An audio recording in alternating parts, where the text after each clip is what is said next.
বানাবো আজকে সোয়াবিন আলু দিয়ে সামান্য একটু তরকারি। ওই শ্বশুরমশাই খাবে আর কি, আর আমি একটু খেয়ে ডিউটি যাব।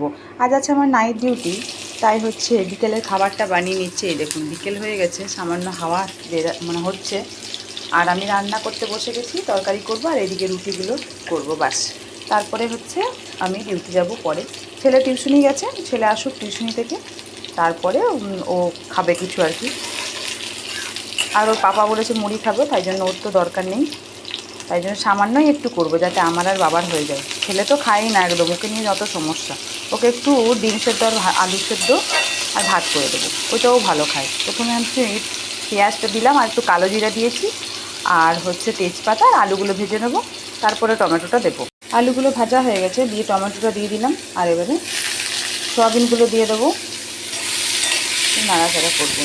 সামান্য একটু নুন দিয়ে দেবো স্বাদ মতো,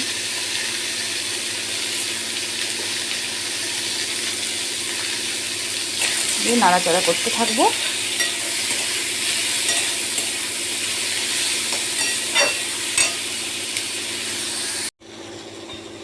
অনেকটাই ভাজা ভাজা হয়ে গেছে, এরপর একটু জিরে, একটু ধনে, আর একটু হলুদ, আর এদিকে আদা রসুন পেস্ট আমার কড়াই থাকে, এটাই 1 চামচ দিয়ে দেবো। রাত্রে বেশি মশলা এরকম হলেই হবে।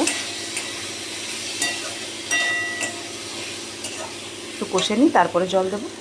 এই যে তৈরি হয়ে গেল আমার সোয়াবিন আলু দিয়ে, ঝোলই বলতে পারেন, ঝোল করে দিলাম, কারণ রুটি খাবে তো, শুকনো শুকনো হলে অসুবিধা হয়, সেই জন্য। এরপরে নামিয়ে নেবো, ব্যাস। এরপর রুটিগুলো করে নেবো, তাহলেই হয়ে যাবে আমার খাবার। বাই বাই সবাইকে।